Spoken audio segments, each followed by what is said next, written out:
فاسألوا أهل الذكر إن كنتم لا تعلمون. Jadi di sini dimaksud dengan Allah mengeluarkanmu dari rumahmu hai Muhammad. Di sini ada tanda kutip strategi atau tanda kutip rekayasa yang Allah SWT sudah atur. Tidak negatif, ini positif tentunya. Kalau bahasa saya ini keliru, tentu saya tidak bermaksud negatif. Tapi di sini adalah yang dimaksud Allah sengaja mengatur ini. Terjadi pertemuan ini, nanti kita bacakan ayatnya. Sehingga akhirnya keluarlah dari Madinah Nabi SAW bersama dengan para sahabat. Waktu itu Nabi SAW pun belum mendapatkan informasi kalau akan terjadi peperangan.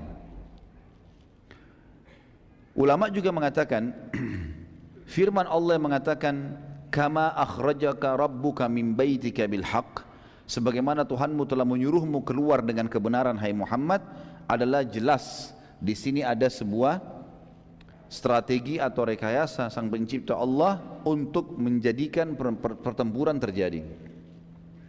Nabi SAW diperintahkan untuk memberi pilihan kepada siapa saja mau ikut dan bukan sebuah kewajiban.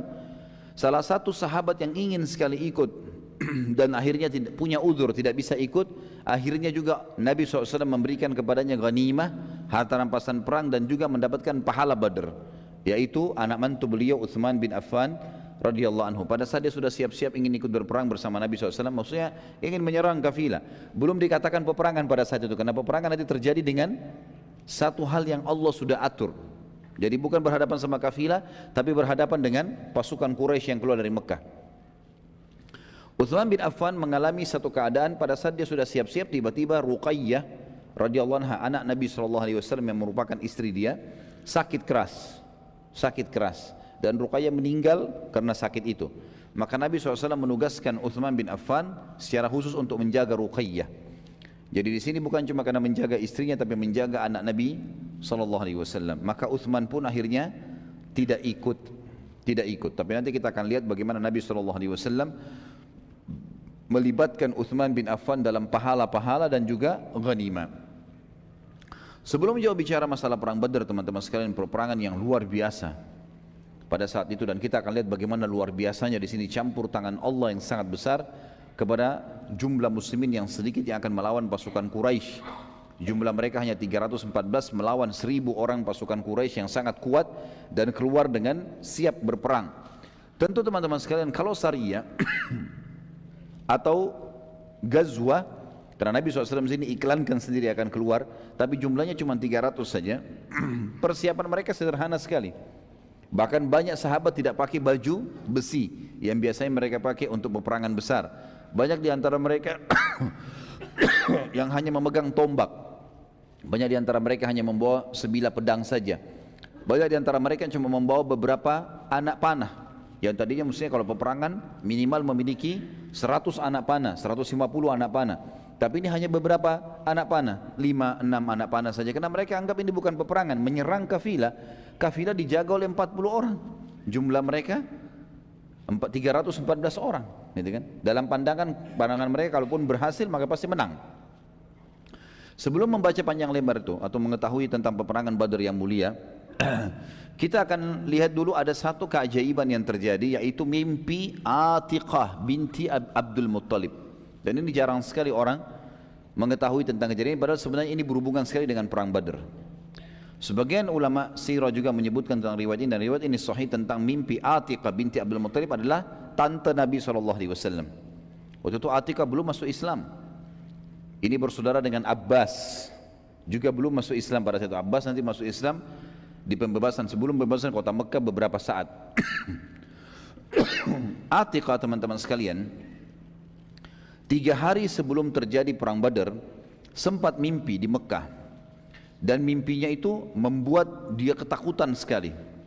Karena pada malam itu Atiqah mimpi ada seseorang yang dia lihat datang dari kejauhan, kemudian naik ke atas sebuah bukit tinggi di Mekah.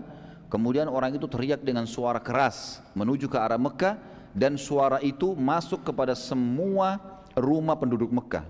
Yang bunyinya kurang lebih dalam terjemahan bahasa Indonesianya, wahai para pengkhianat, wahai para penjahat, siap-siaplah menghadapi kematian kalian dalam 3 hari lagi.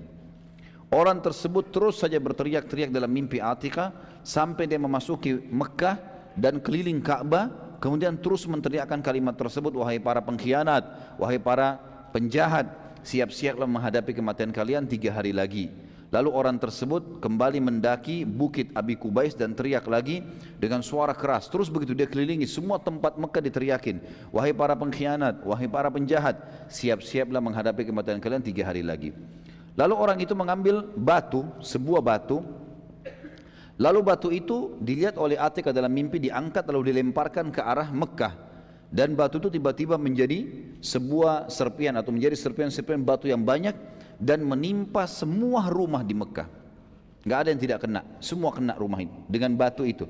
Ini mimpinya Atikah, dan mimpi ini disebut oleh para ahli sejarah dengan mimpi Atikah. Judulnya begitu. Ini tante Nabi SAW.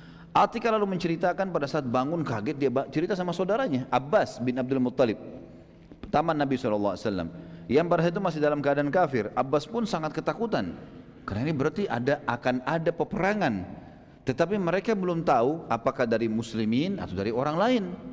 Ini menandakan Mekah akan ditimpa kekalahan, akan hancur dan seterusnya, akan sedih, tapi belum jelas apakah dari muslimin atau orang lain. Pada saat itu Abbas pun mau menceritakan, takutnya nanti salah.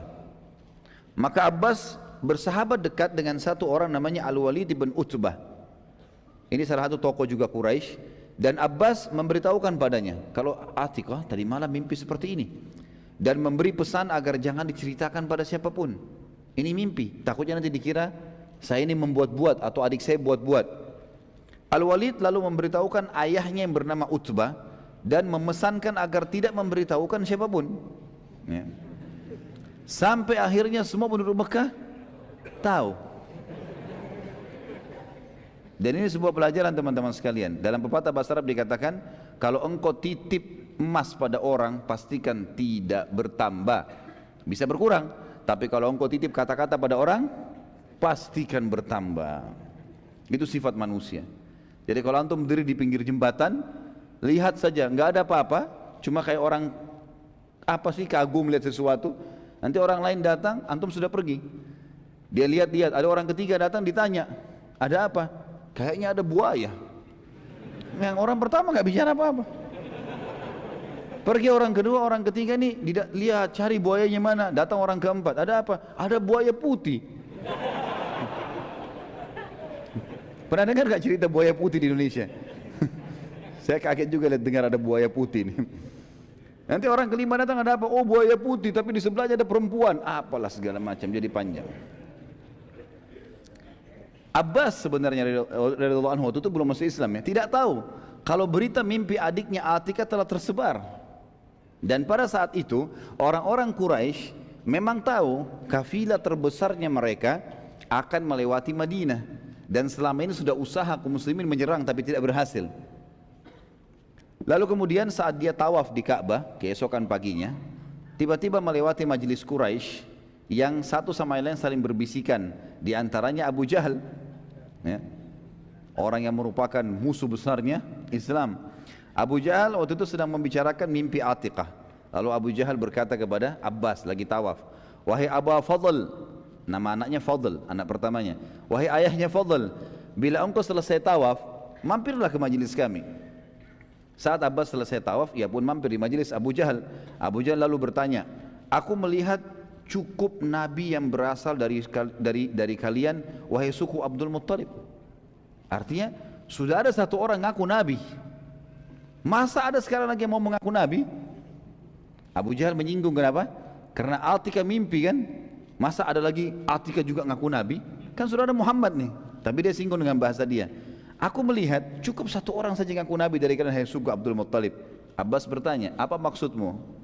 Abu Jahal bilang, dulu seorang laki-laki yang bernama Muhammad, tentu kita mengatakan sallallahu alaihi wasallam, yang mengaku dapat wahyu. Sekarang ada juga perempuan mengaku dapat wahyu. Kata Abbas, apa maksudmu? Kata Abu Jahal, bagaimana dengan mimpinya Atikah? Ini baru tadi malam diceritain, hari ini sudah sebar semua. Gara-gara titip kata-kata. Jangan ceritain orang ya. Jadi jangan antum pakai cara ini, percuma. Jangan ceritain orang, pasti sampai kemana-mana gitu. Abbas waktu itu coba memungkiri, dia mengatakan mimpi yang mana? Dia coba memungkiri. Karena memang khawatir bila mimpi itu betul-betul terjadi, maka kalau mimpi itu tidak terjadi ya, maka akan tersebar di Quraisy kalau adiknya pembohong. Dan makin besar tuduhan Quraisy kalau Muhammad pembohong, ini lagi tantunya pembohong. Maka Abbas bingung pada saat itu. Abu Jahal lalu berkata, bila 3 hari berlalu dan tidak terjadi apa-apa, maka aku akan menyebarkan tulisan bahwa suku Abdul Muttalib adalah paling pembohong dari suku-suku Arab yang ada.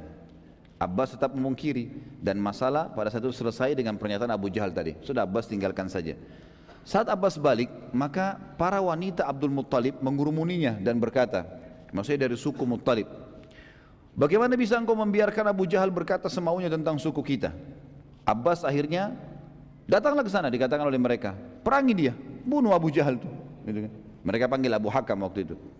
Abbas akhirnya bertekad untuk menghadapi Abu Jahal bila 3 hari ia mau mempermalukan suku Muttalib. Artinya Abbas mengatakan, baiklah, kita lihat, kalau 3 hari dia mau mempermalukan suku kita, maka kita akan perangi, saya akan lawan dia. Dari sisi lain, kita sekarang tinggalkan Mekah dulu. Abu Sufyan pada saat itu lagi mimpin kafilah. Waktu dia sudah mau lewatin Madinah, dia selalu mengirim mata-mata, memastikan apakah muslimin mau menyerang atau tidak, gitu kan. Nabi SAW juga pada saat itu sudah tahu ini, keluar kafilah, sudah sekian hari lagi akan melewati tempat ini. Maka beliau pun mengutus mata-mata, dan mata